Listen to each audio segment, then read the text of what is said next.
Sit back and throw one back with your pinky in the air and a middle finger to the world, and join me, the eclectic gentleman Stephen Watts, as we look back on this day in pro wrestling history. But before we do, put that drink down, like, share, and subscribe, and without further ado, let's get our wrestling history on. Ladies and gentlemen, boys and girls, children of all ages, it is October 1st, and we're going to start off as we always do on a positive note. That's right, these are your pro wrestling birthdays. 1954, quite possibly the best worker of the Guerrero clan, Hector Guerrero. 1961, former WWF manager and performer, Rico Constantino. And last but not least, 1983, former Impact wrestler, now current NXT wrestler, Robbie E. And we're going to keep that positivity train a-rolling. That's right, these are your pro wrestling history highlights for October 1st. Jumping in the Wayback Machine and starting in 1953, where we see Lenny Montana defeat Dave Sims in Kansas City, Missouri for the NWA Central States Heavyweight title. 4 years later in 1957, Toru Yamada defeats Cyclone for the NWA Southern Junior Heavyweight title in Nashville, Tennessee. The belt had been vacated a month earlier by Mario Galento for not defending the title within 30 days. Skipping over the 60s and going straight to 1976, Rick Gibson, brother of Robert Gibson of the Rock and Roll Express fame, defeats Bulldog Bob Brown in St. Joseph, Missouri for the NWA Central States Heavyweight title, ending Brown's 8th reign with that belt.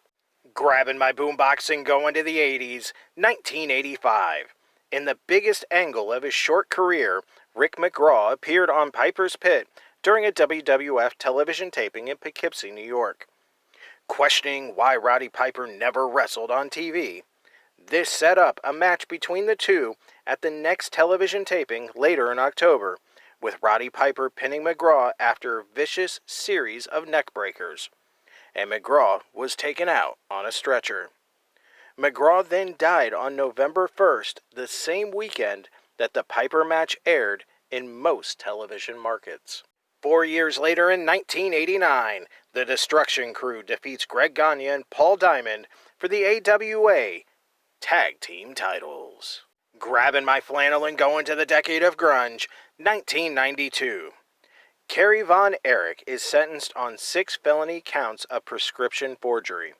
He receives a 10-year suspended sentence, 10 years of supervised probation, and a $6,000 fine. 4 months later, he would violate the probation and get indicted on cocaine possession. Facing certain jail time, Kerry later committed suicide. That next year in 1993, Eastern Championship Wrestling held NWA Bloodfest Part 1 at the ECW Arena in Philadelphia, Pennsylvania.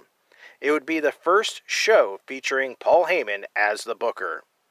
It also is the ECW debuts of Sabu and the Tasmaniac. Sticking in 1993, CMLL holds their 60th anniversary show at Arena Mexico in Mexico City, drawing 18,000 fans. And last but not least, 1995, Jim Neidhart defeats Corporal Punishment in Maryland for the MEWF Heavyweight title.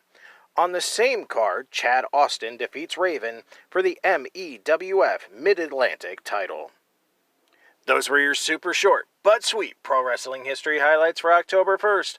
I'm the eclectic gentleman Stephen Watts, and we'll see you tomorrow.